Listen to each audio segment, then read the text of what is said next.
There's no place to escape to. This is the last podcast. On the left. Side stories. From your glade. That's when the cannibalism started. Side stories. Yes.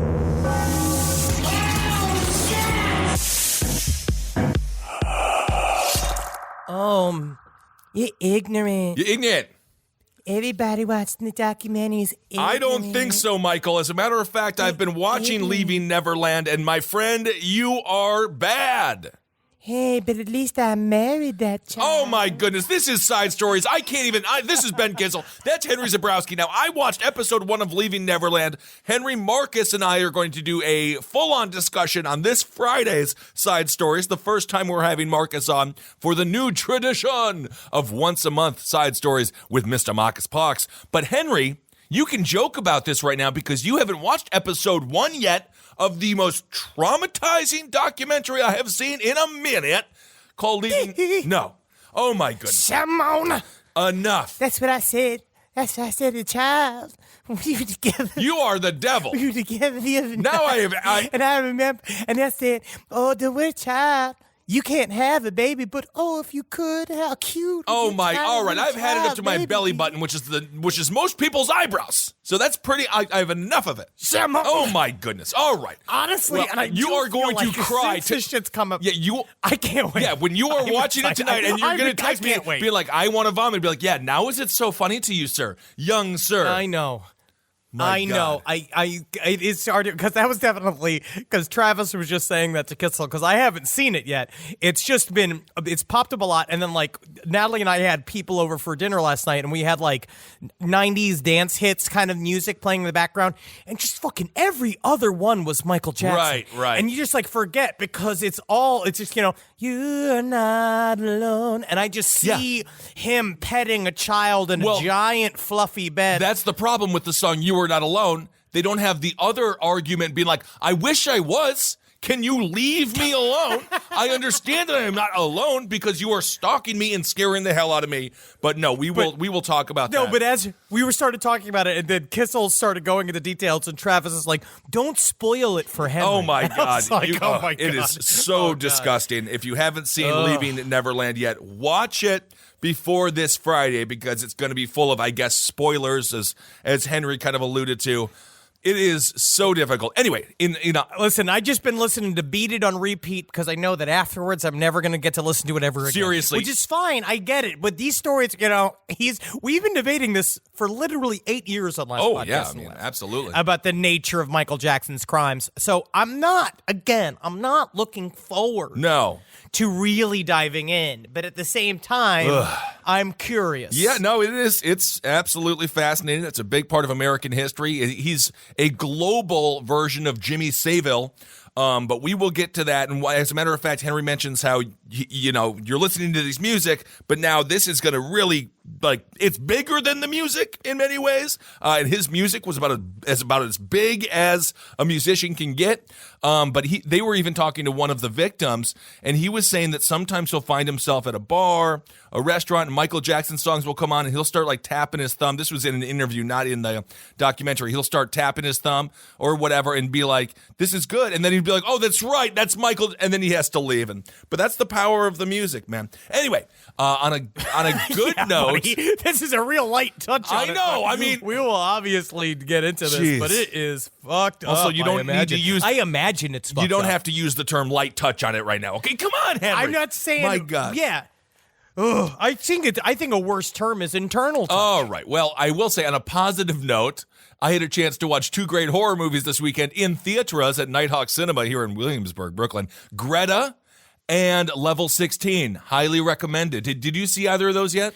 No, I've not been able to see it. I've been watching a lot of Top Chef recently. We've just been working and doing that kind of shit. I actually haven't been watching that. It's just because by the time we get back to the house, we're just fucking blanking out. Right. So we haven't watched any movies or anything for about a week, which is a long time for me. No, that is. But I'm excited about this because I'm coming into New York City this week, and the best part about being alone in New York City is that I get the chance to go to the movies alone, which is one of my favorite hobbies in the world. It's so fun. And I could just sit, and because then you could just sit. you just sit in your own grime. I like watching it, and then I laugh because I like watching the movies and sitting just like and just laugh alone. The laugh of a man that's truly free. Yeah, well, you're still in public, and the laws of humanity still apply, even in the movie. Come get me. All right, fucking come get me.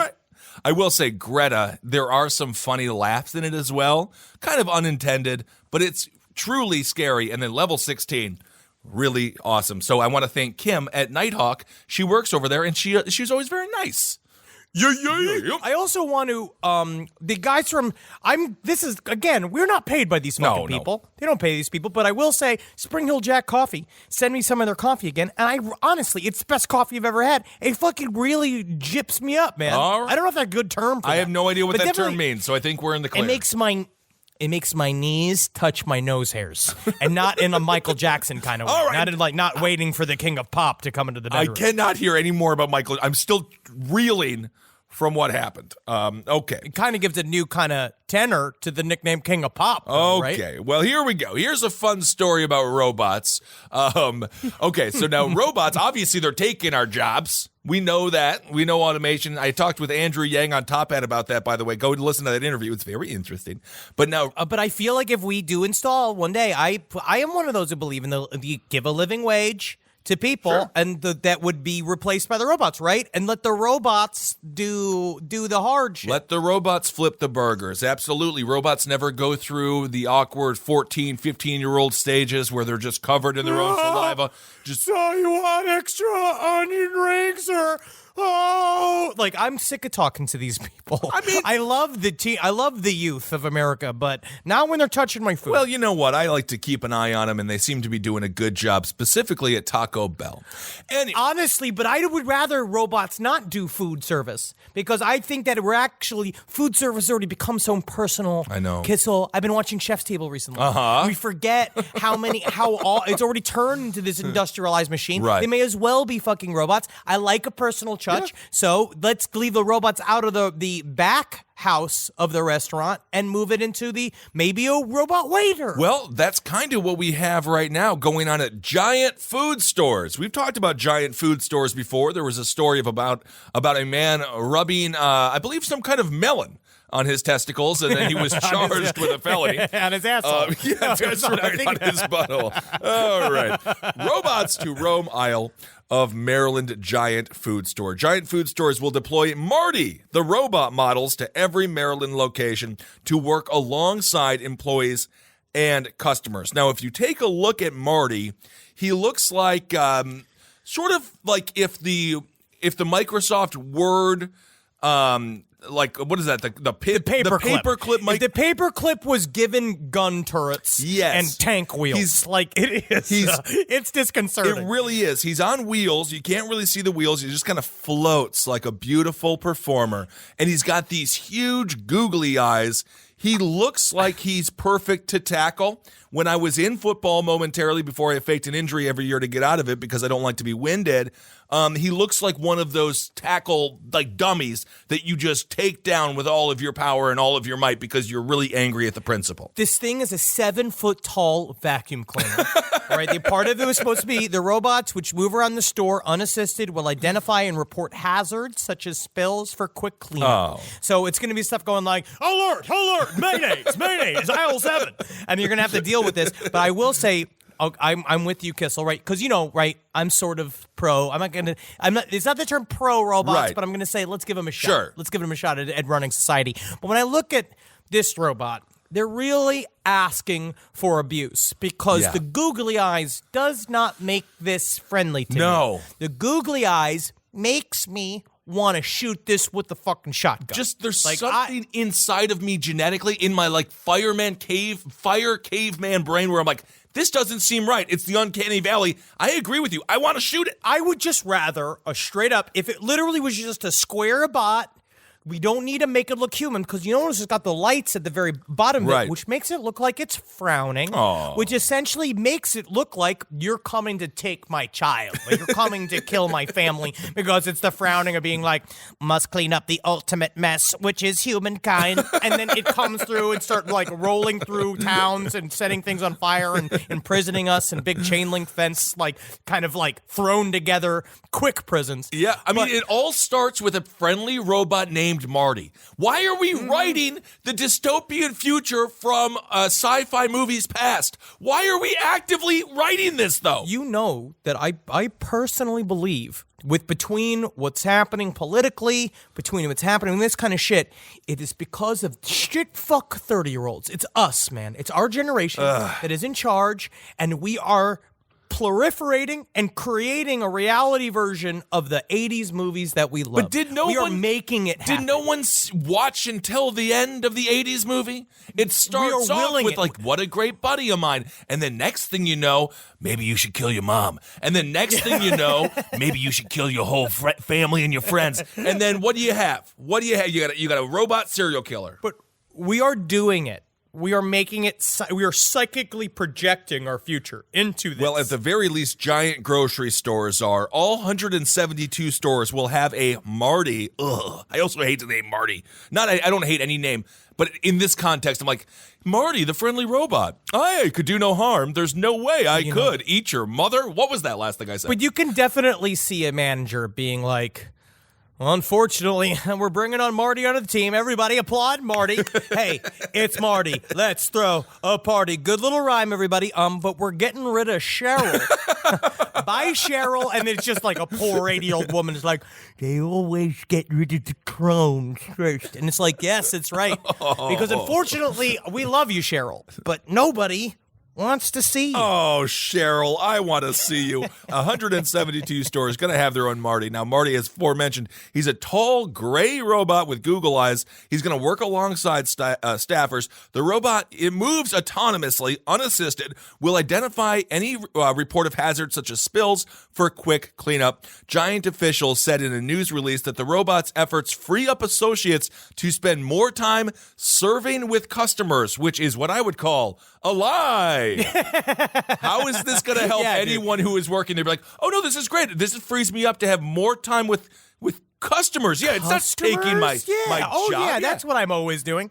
Yeah, absolutely. No, it's the slow total takeover of all of their jobs. Yeah, I believe that grocery stores and fast food places are going to be the first, the first where the trench warfare between robots and human beings and robots slowly replacing human beings is where it's going to happen. Right. Which is unfortunate because those are the intro jobs. Those are the things that actually give people those first couple of sets of experiences that allow them to do other things, which is why I'm saying if we're going to let the robots do it, we should have some sort of living wage. But I'm also speaking as a person who is completely ignorant. All right. A universal basic income, or what some people call the freedom dividend. It's going to become a more popular idea as this continues on. So this is according to the giant food store president, Nicholas Bertram. Bringing robotics and AI from a research lab to the sales floor has been a very exciting journey, and we were thrilled by the customer response in our pilot stores. Our associates have worked hard to bring this innovation to life with amazing partners. Cut to like whole groups of customers being herded by Marty's. Oh my God. Just being scared, being led to the sales. Oh my like God. being forced to buy in the corner of the sports section, getting whipped by fishing poles, getting netted and things like that. Yeah, when Marty flips, when Marty chooses to go autonomous and rogue, it's not going to be so pleasant. At the very least, they didn't give him arms yet. That's when we have to start getting real scared. When they start getting the arms, now that's full-on combat. Just one vacuum for sucking on assholes and one gun arm. It's horrifying. That's all it needs to be. You threaten pleasure against your will or death. So the people who work there can have more time with the customers. I'm going to go to giant food stores and just fucking sit and chew the faces off of these people. I'm just going to sit and ask them, be like, so how many cereals you got? Yeah. How many chips you got? Where are those at? Yeah. You take me there? Oh, cool. I mean, you got plenty of time now, right? Where's the milk? Honestly, that is like the last thing if you are like working a customer job in a grocery store, like you're just like, I just want to stock the shelves so all of you other cow people can consume this Lucky Charms. And I literally want to work in silence. I have never ever had a situation where they're like super thrilled to help out because it's not a high-end fashion line. It's Walmart or Target. They just want to get in and get out. Leave them alone. Yeah. And I don't care to talk to a 13-year-old kid. I just want to be like, hang in there, buddy. But then that's the end. I guess that makes you different than a lot of the more successful musicians in the world and other people who create a lot of art, which is actually it's brave of us to be so mediocre we like grown women. Isn't that nice? All right. Well, speaking of robots and grown women, this next story Here we go. is going to send a chill down everyone's spine. Well, apparently, hackers can easily hijack this dildo camera and live stream the inside of your vagina or butt, according to Vice magazine. This is actually like really invasive, intrusive, extremely like not good and uncomfortable. It is one of the craziest things I have heard in a long time. This story is from a bit ago, so I wonder if they fixed this error or not. Okay. But I feel like this is not going to be the first time we're going to hear of this type of thing. If you're using an internet-connected vibrator equipped with a camera that allows you to stream your pleasure right to the internet, your intended viewers might not be the only ones watching. Hackers from the UK-based security firm Pen Test Partners have found that it's trivially easy to hack into a Svacom Siame this is a $249 dildo that is a camera on its tip. And the thing is that basically if you're in the Wi-Fi range of its dildo, it's very easy to guess the password because I guess its default password is 888-8888. All right, so and essentially with a little bit more firmware and a little more hacking, you can also you can hack the live stream, but you can also direct its actual motion too, which people pay. I have a question here. So obviously the idea, we go on the road, you want to get a little saucy with your significant other. People travel all the time. Technology has made that more available. Has anyone ever... I love the idea of the remote view dildos. Wonderful. I think that's a cool idea. Anyone ever wanted to see the inside of their partner's butthole or vagina, whether it be male or female? Obviously the butthole, we both got that. But has anyone ever been like, yeah, let me get inside like I'm a doctor and let's do colonoscopy play? Why would the camera be on the tip of the dildo? Like, what in the world are you possibly seeing to be like, oh yeah, those are the inner walls right there. This is what I really like. Natalie always gets a little concerned when I say, hey, let's play lookout on the ship deck. And I use her like a telescope because I always tell her on my birthday, I'm allowed to look inside of her vagina to see if I can see the light from her mouth. Well, no, but first of all, that is not a scientific approach to this. It's for me. It is, but there's no reason why. I go, aye, matey. It's such a strange place for the camera to be. And then also what are you supposed to do? Just like film around the room? Like if there's a home invasion, just grab your dildo and just like film, because that would be kind of trippy. There are people that are sexually attracted to the idea of being enveloped. There are people like the Vor community, those kind of people that like the idea of like you're going like chugga chugga chugga chugga chugga chugga choo choo, and you imagine yourself going through the vagina, or you're in some sort of erotic older person version of the Magic School Bus. I just feel like when you self-correct, it seems worse because most people didn't even think that your initial thought was going to be bad. But then you overcompensate. The school bus is filled with children. I see. And the idea, I feel like, if it's just teachers. I don't know. On that Magic School Bus, I could see why you want to go up the butthole just because you're fucking interested. It is interesting. I don't know. I guess. Well, this is according to Ken Monroe. He's the founder of Pen Test Partners. The only place to get your dildo products from Pen Test Partners.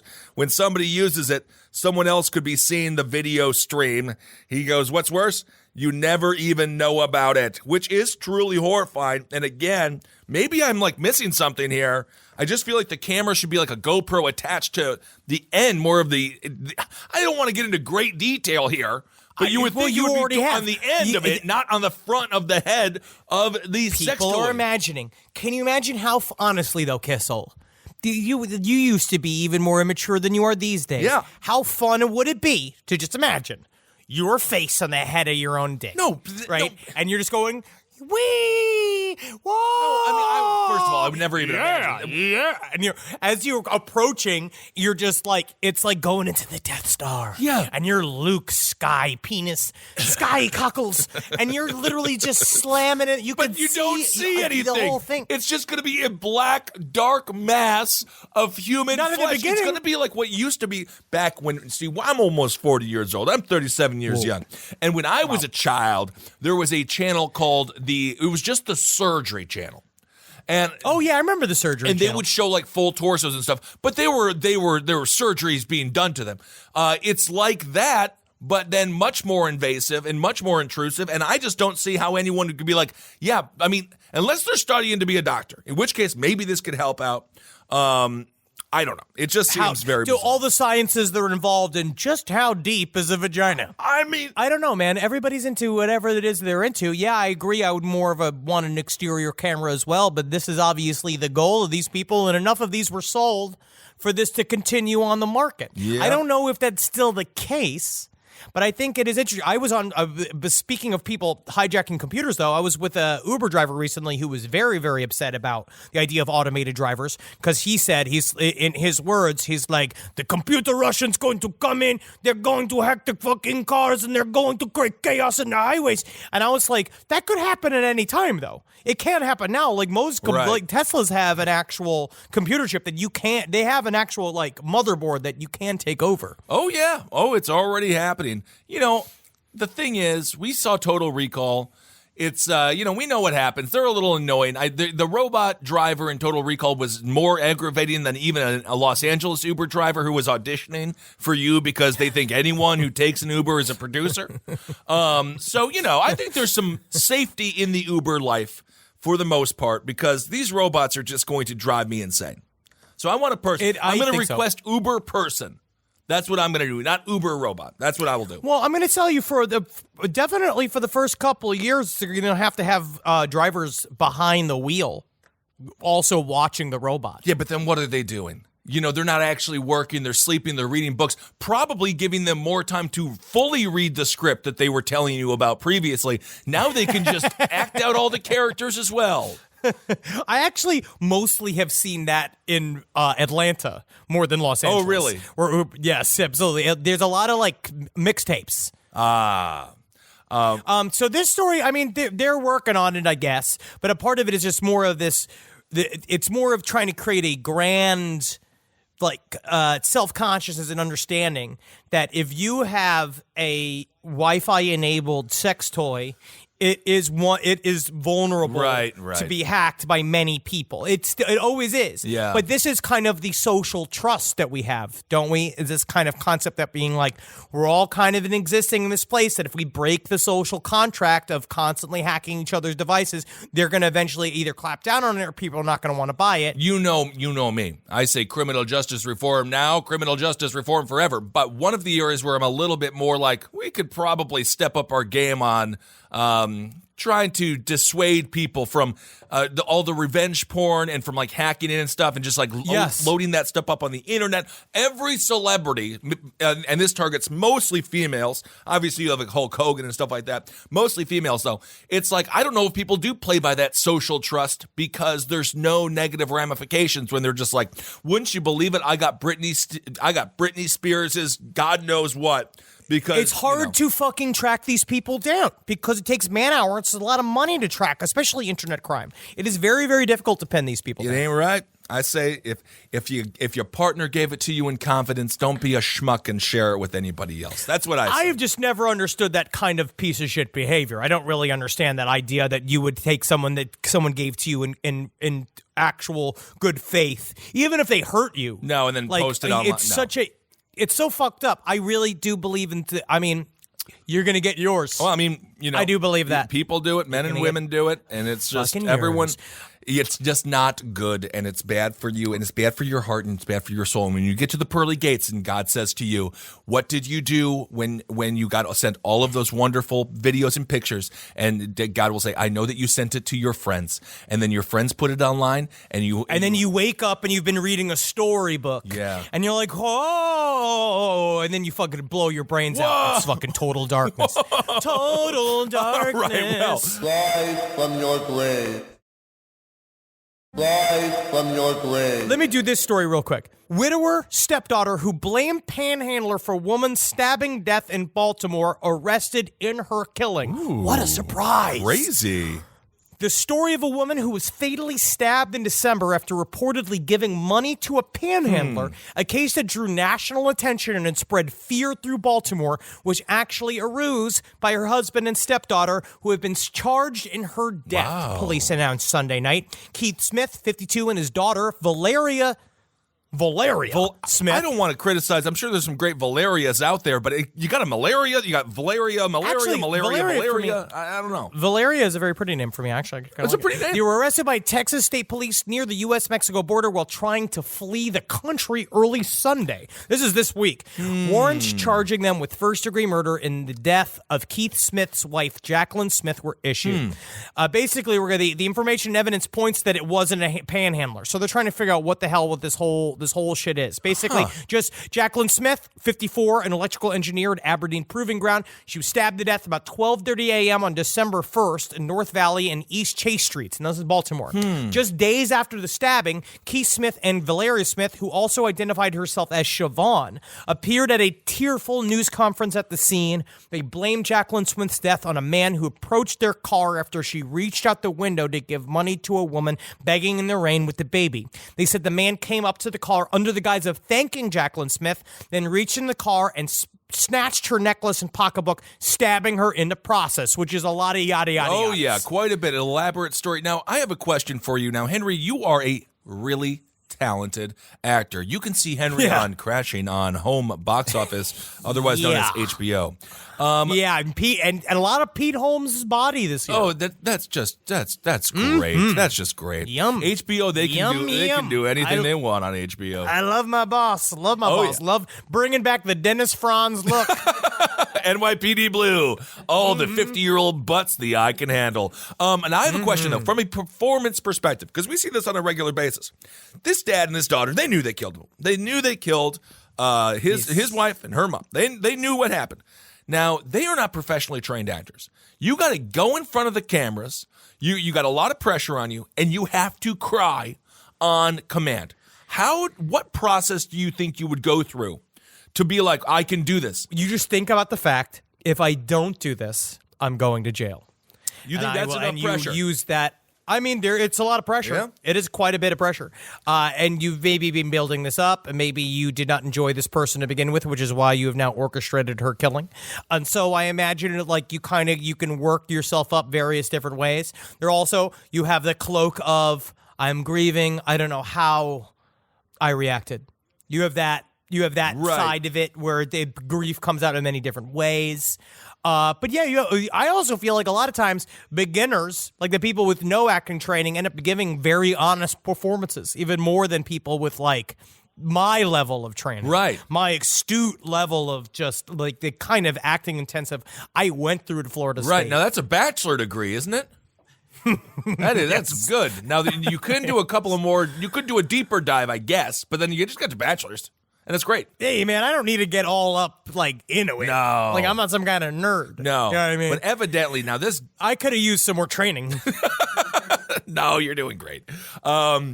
Jacqueline Smith's family, obviously that's the woman that was murdered. They didn't believe this story for 1 second. According to the, I believe it's her brother, he says, I already know it's Keith.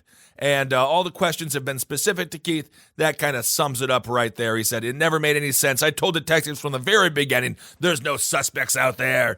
So they seem to know it was Keith all along. So right now, they have not released really, what I've seen so far, there is not really any specifics explaining how we know. We just know that it's in the middle of. They must be in the middle of the investigation, so we don't really know how it is. They're saying that immediately though, everyone said it was fishy because they said that on that block where they were at normally. People are very it's like an empty section. Okay. And so they were like, that was immediately said there was fishy, but there's details that are obviously that need to come out. This is a brand new story. Brand new story, but evidently it was also covered. This case did get national attention. I remember this case because that was the whole thing. It was like this whole big movement of, they said in Baltimore, homeless people were actually interviewed and they said that there was a massive drop in people willing to give money. Right. It was really intense. Oprah took it on. Basically saying like this shouldn't hurt the attempt to do more reach out for homeless people, and honestly, these people just sort of used the reputation of Baltimore to their advantage. Yeah, which is very sick because every time we've gone to Baltimore, we've had a wonderful time. But that city's for real. Oh, that's for fucking well, certain. Absolutely. I mean. It was interesting not to do anything political. We do that on another show. But Elijah Cummings, when Cohen was there testifying, Elijah Cummings, he's a rep out of Baltimore, and he was talking about how like everyone called Cohen a rat. He's like, and in Baltimore, you know what happens to rats when they're in prison? They're called snitches, and we know what happens to snitches. And I'm like, damn, Elijah, like they are. Wow. Like, and he's like, everyone knows Baltimore. Philly is the same way. I respect him, man. I don't mess around. I'm not trying to like get into any scrum or anything like that. No way. But it's also. I mean, it is reminiscent of the Jussie Smollett story. Yeah. We're not also going to get into that because of the whole thing, but it is kind of reminiscent of that, of using a big lie. Right. And using this thing, because to lie about it, to create this story, you're thinking you're adding credibility to your lie by adding all these details, but actually you're not. Like you're actually hanging yourself more and more every single time you let this story roll out further. All I'll say about the Jussie Smollett thing, because it got so, I'll talk about it maybe on Top Hat or something, but it's just someone who lost sense of reality. And that's what the inception is really. Actors are not to be trusted. This is about actors. This is not about politics. This is about actors. We are a messed up group of people that are just, and I get it, man. Well, you go crazy sometimes. Well, you just go crazy. Blurring the lines of reality and fiction, as we're seeing now more and more and more. Like people are like, just because it's on TV, it's not like. I think that's what happened with Roger Stone and a whole bunch of people. It's like they lose sight of reality. They love it. And, you get the dose. You get the dose of all that attention. Yeah, it's really different. Because then what happens is that if you're that certain type of actor, you've been thinking like you're better and faster and smarter than people all the time, right? Because you're like, I'm a shapeshifter. I put on a hat, I'm a taxi driver. I put on another hat, I'm a pirate. Like you begin to go insane, and then you get like everybody saying they love you, and then that validates it, and now you're done. Well, and in a much more disgusting way than what happened with Mr. Smollett. There, mistakes are made on all sides, so I'm a forgiving person, but that's what happened with MJ as well. But we will talk about that again. No, MJ. You're gonna say? I mean, that's very it's disgusting. And so anyway, we'll talk about that. So he was surrounded by big bodyguards. I'm like, at some point, you're just like, grab the kid, get the kid out of there. But anyway, that's a whole other story. Yeah. All right, Mr. Jackson's good at getting mad if I touch his bride. Oh my god! All right, I don't. It's going to be a problematic episode. I can already tell. Okay, well, let's go to Idaho, and of course, we go to Idaho. Why wouldn't we go to Idaho? It's so super exciting. So an Idaho teacher who fed a puppy to a snapping turtle found not guilty of animal cruelty. This dude is horrifying looking, number one. He's a science teacher who ignited worldwide controversy after feeding a puppy to a snapping turtle.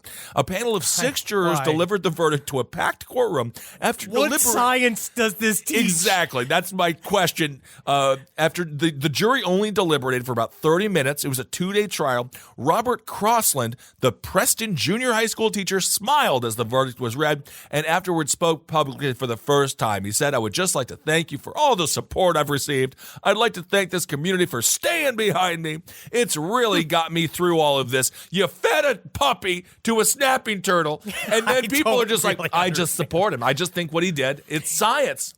Somebody's got to stand up for the First Amendment. You know what? Somebody's got to stand up for it. And this, if anybody's going to go, because if we don't allow this man to feed a puppy to a snapping turtle for no fucking reason, literally no reason, then this a slippery slope to dictatorship. I guess so. So the puppy was sick, and he fed the puppy to a turtle cutely named Jaws.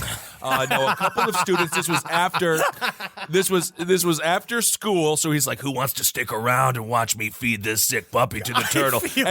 And the sad thing is, no, actually, I didn't even like to dissect the frogs. I would not have watched this when I was a kid. I would watch Japanese death matches, but I would be like, "Nah, I'm gonna go. I gotta go. Smoke some weed behind a tree or something." So following an investigation, which is just so funny that this is like an Idaho investigation. Like, the phone's been ringing off the hook, Sheriff. What's going on? Well, wouldn't you believe it? Another puppy was fed to a snapping turtle. It's an epidemic. So he was charged with misdemeanor animal cruelty. Shane Reichart, one of Crossland's defense attorneys, admitted that some people might take issue with the snapping turtle eating a puppy, but Reichart argued that in the eyes of the law, there is no difference between a dog and a rat, or even deer people hunt. So we have to really get to these fucking specifics for this doctor, to this teacher. He's a teacher. Yes. What is he teaching the kids I with have it? no freaking idea. So this is according to the lawyer. Is that the lesson? Is being like, legally you could feed anything you want to a snapping turtle. I guess, honestly, that is the takeaway. So the lawyer says, as we set out from the beginning, we thought the state was going to have a difficult time proving this case beyond a reasonable doubt. And so prosecutors, they presented their evidence. So anyway, long story short, he received this puppy. This teacher received this puppy from a dude who had a farm. They had a whole litter of animals, and they're like, "Oh, we can't take care of all these dogs, whatever." So the witness testified Friday that they did not have a problem with it. Crossland let the students handle the puppy. Most of the witnesses said they noticed it was sickly, lethargic with its ribs sticking out. A couple noted the puppy's eyes were cloudy. After a few moments, Crossland placed the puppy in the snake's enclosure, but it became clear the reptile wasn't interested. So that's when the snapping turtle came into play. And what is this? What is this even doing? I have no idea. What is the point of all of this? I have no idea. And so this is according to the Idaho Deputy Attorney David Morse. He argued that the puppy suffered as a result of the feeding. Do you think? Yes. He says it was flailing around and tossing. Jesus fucking Christ! But every witness that they called in said that they were like fine. I don't know what children of the corn kids are going to this middle school, but they're all like, "We actually kind of loved it. I thought it was pretty fun." It's like, what is wrong with you? He's a beloved teacher, and this is how this whole story ends. And this is what the worst part about the whole thing is, other than the puppy being eaten. Crossland, that's the dude again. He says he continues to teach at Preston School District and feels, quote, a lot of relief. The turtle, of course, cute Jaws. The turtle, which is deemed an invasive species in Ohio, was seized and euthanized. They killed the turtle. That's fucking ridiculous. They killed the turtle. Was just like, Did I don't know, nothing. did nothing wrong. Its name is Jaws. It's a turtle. You feed it a sick dog. How does the turtle get euthanized? And I mean, I don't think this guy needs to like lose a license or anything. I don't freaking know. It just I don't know seems what like he should do. I feel like he needs like the superintendent needs to speak to him about why are you just feeding random fucking objects to a snapping turtle. I mean, you're not the cousin from Home Alone who has the tarantula. You're not don't Buzz. understand. It's like, what's happening? Anyway. I don't understand. So that's a little tale out of Idaho. Don't feed dogs to other animals. Just let them die beautiful dog deaths. They've given us so much. They have. They really have. So most of the weeks, I think almost every week so far, we've been doing. We are real loose with the segments. Yeah, we're very loose. It's a loosey-goosey show, as you know. But a fan for Hero of the Week, a listener, what was his name, Henry? Woody. Woody. I think he goes by a specific, the Judas Obscure. Okay. This guy, he heard me, lay down pretty serious musical chops. Where I really went through, I scanned it, I made a song for the Hero of the Week, but Judas Obscure went ahead and made it a reality. Yes, he did. So thank you so much. Let's play this coming in now. A fan submitted intro for Hero of the Week. Thank you so much, Woody. It's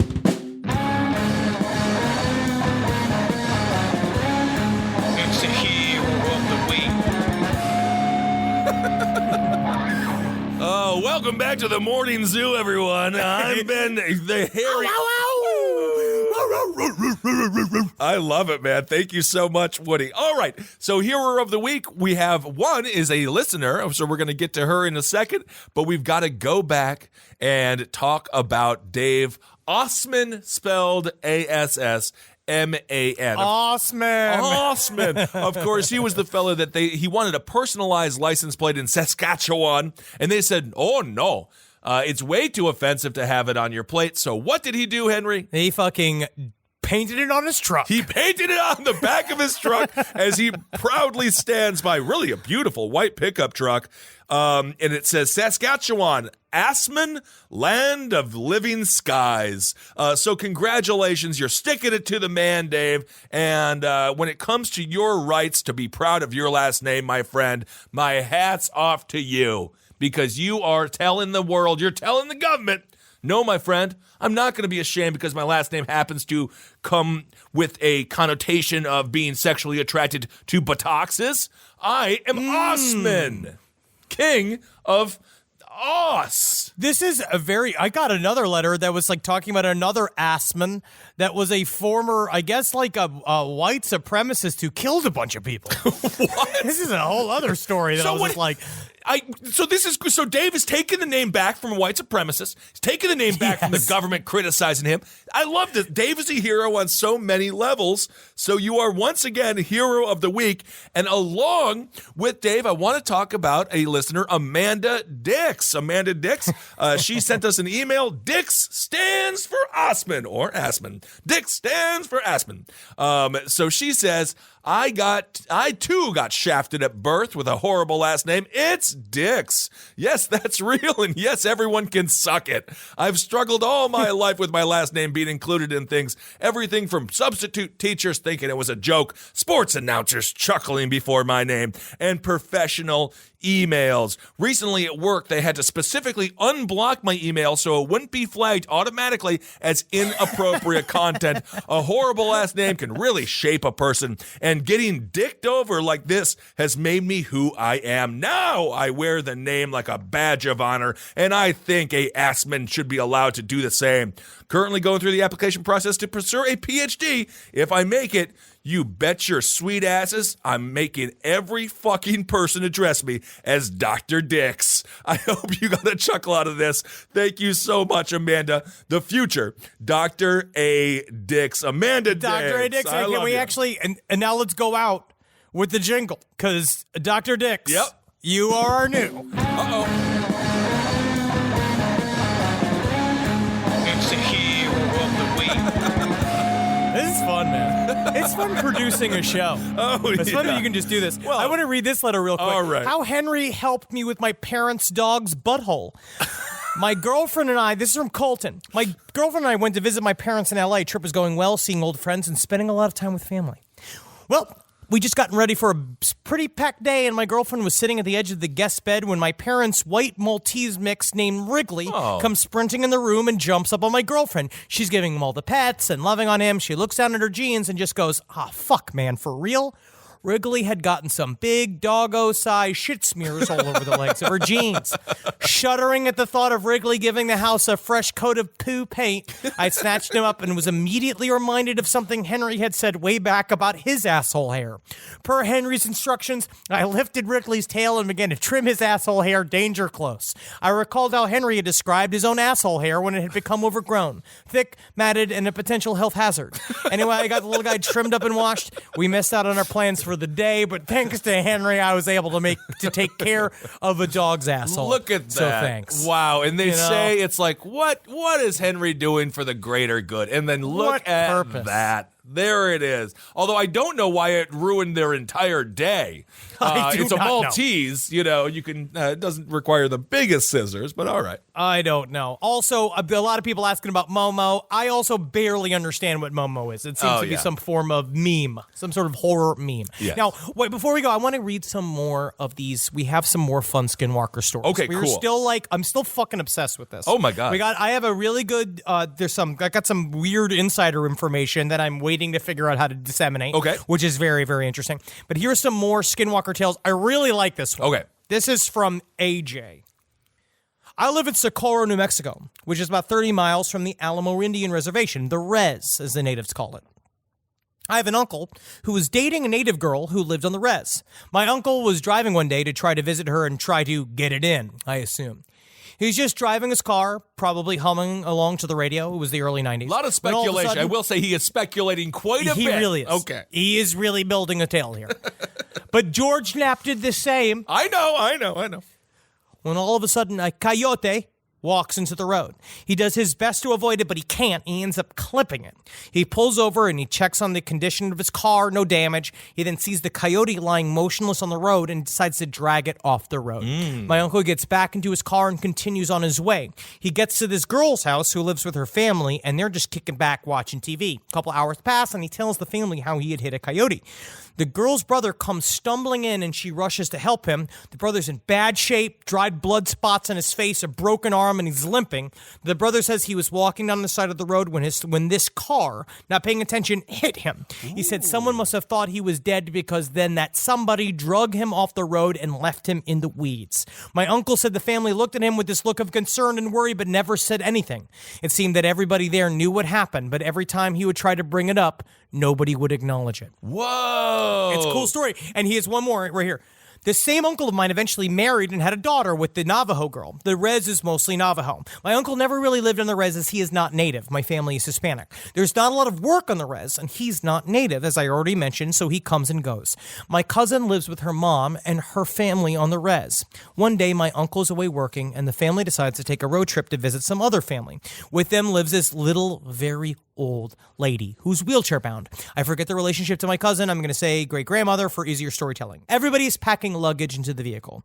They even pack the great-grandma's clothes, so my cousin assumes she's coming with them. My cousin's around 5 years old at the time. They bring the great-grandma outside and move her from her wheelchair into a normal, basic bitch chair. This is the email. Okay. Not me. They take the wheelchair and they put it in the vehicle too, and they lock the house door, and everybody gets into the vehicle except the great-grandmother, which is starting to remind me of National Lampoon's Vacation. Yeah, it really is. I think they're going to strap her to the roof at some point here soon. They start to drive away, and my cousin starts to freak out. She's crying. She asks, why are they just leaving great-grandma there? And they just tell her, don't worry, she's coming with us. She's going to meet us. Hours later, they arrive at their destination. My cousin, excited to play with her other cousins, runs inside to say hello, and guess who she sees sitting on the couch? It's a great-grandmother. Oh. Her mother later told her that the great-grandmother turned herself into a bird and flew there, which I think is just lying. I think that might just be lying. I think maybe another relative picked up great-grandma and drove her perhaps a different way, maybe a little faster. But It's interesting. But he did say most Navajo people keep dogs tied up outside because dogs can sense skinwalkers and they'll bark. Well, that's a hell of a lot nicer than feeding them to snapping turtles. That's for damn sure. And you never know. Maybe she did just turn into a bird and fly. I actually like, I don't like it when parents treat their children like they're dumb. But I do like spreading just really bizarre mythos when the kid is like 5. They get to spread it to other kids. Yeah, and they're like, no, grandma flew. And then they're just like, forever, they're like, I always thought my grandma flew. You just, a couple of fun stories so they can always be, just wondering what the hell is real and what the hell is fake. Some people say it's lying. I say it gives your kids a sense of magic realism. In some ways, that's true. So I have one more story I can cover real quick. All right. World's top bridge player suspended for doping with synthetic testosterone, which is fucking awesome. I don't know if you can even do this.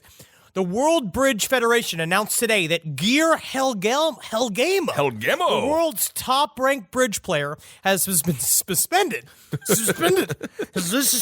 after testing positive for 2 banned substances, synthetic testosterone and clomiphene, a female fertility drug, clomiphene. Yeah, A female doping. fertility drug. It's not pledging a frat.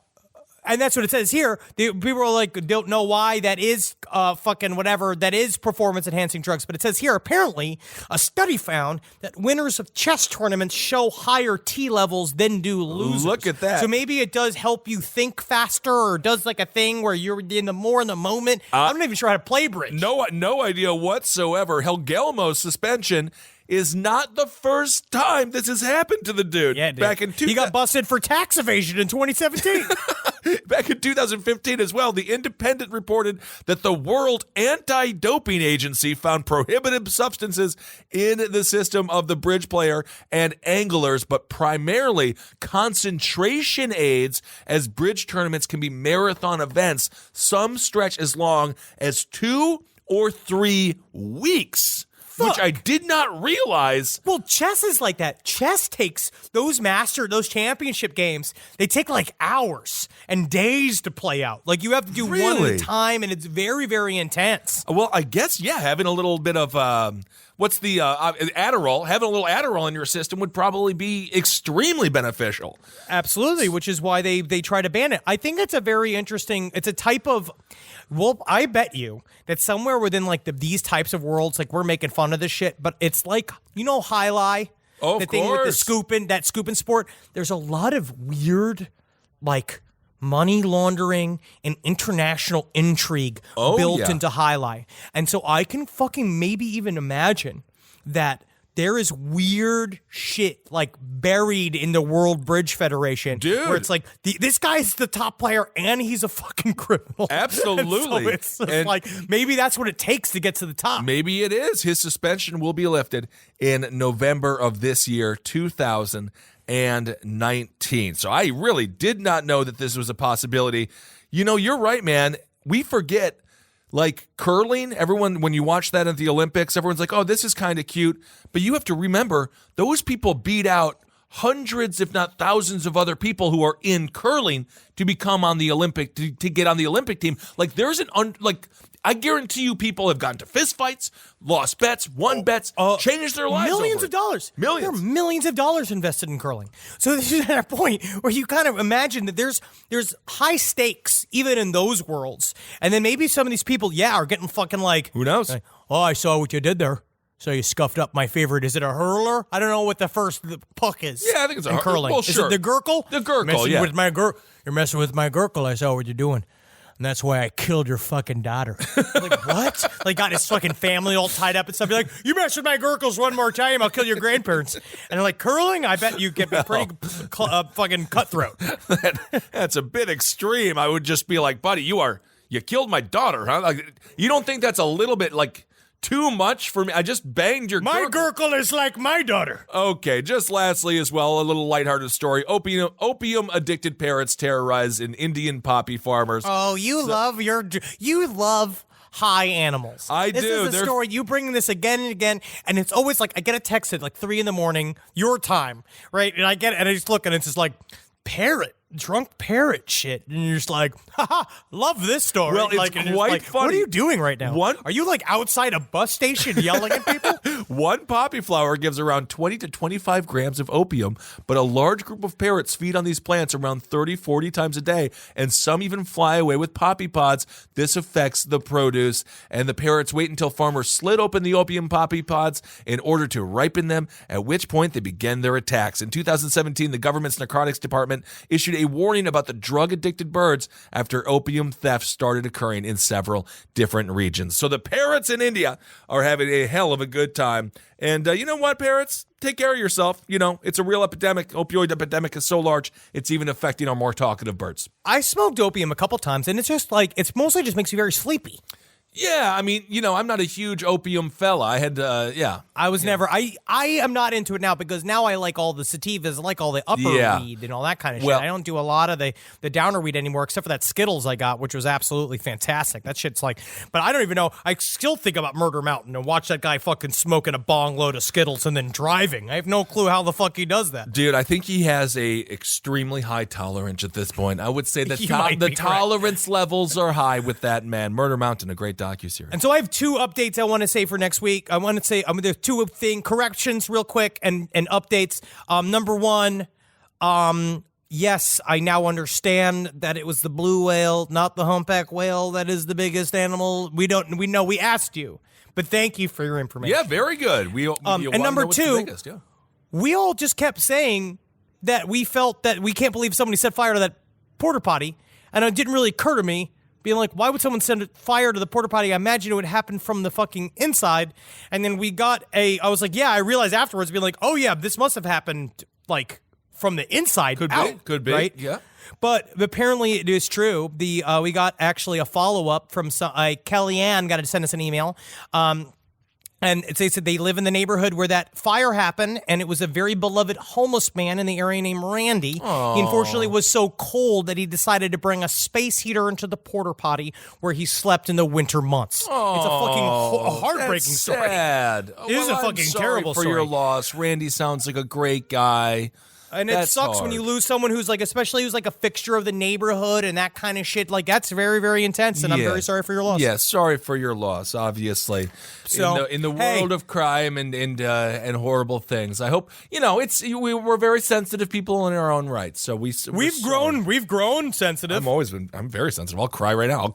I'm like, if you watch. That's different. That's mentally ill. No. It's like Otis from, the great new WWE tag team, Heavy Machinery. Otis, he is adorable. He kind of looks like you, Henry, but he's even bigger. And I think people have pointed him out to me. yeah, he's cute. And the other tag teams hurt his feelings, and then he kicked all their butts because he was crying.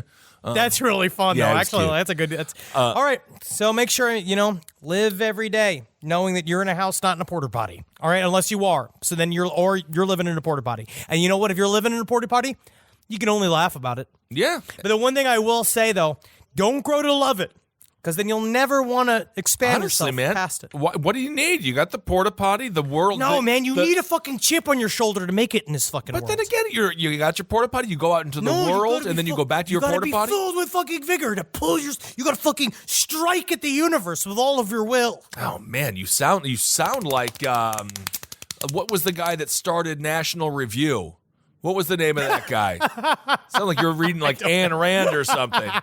No, I'm not saying that. I'm just saying I don't think that you should have to. William but it Buckley. does help if you can. Yes, It does William help. Buckley. Best of Frenemies, actually, or Best of Enemies, a good documentary about I Buckley. guess I've heard about it. Yeah, It's and good. I watched. They're that also was back when. they're pompous assholes, so it's also like a little bit like I want to jump into the screen and just chokehold both of them to death, but It's just back when all commentaries, someone go like, yes, bananas a fallacy, like some bullshit fancy talk. No, they pretend to be smart because, it's ridiculous. I hate when people. He's smarter than me. It's fine. You smarter than me. He's smarter than me. It actually You think takes a smarter than lot me? more intelligence to understand complex things and regurgitate them in a way that other people can understand, because then you also don't feel like an elitist piece of crap.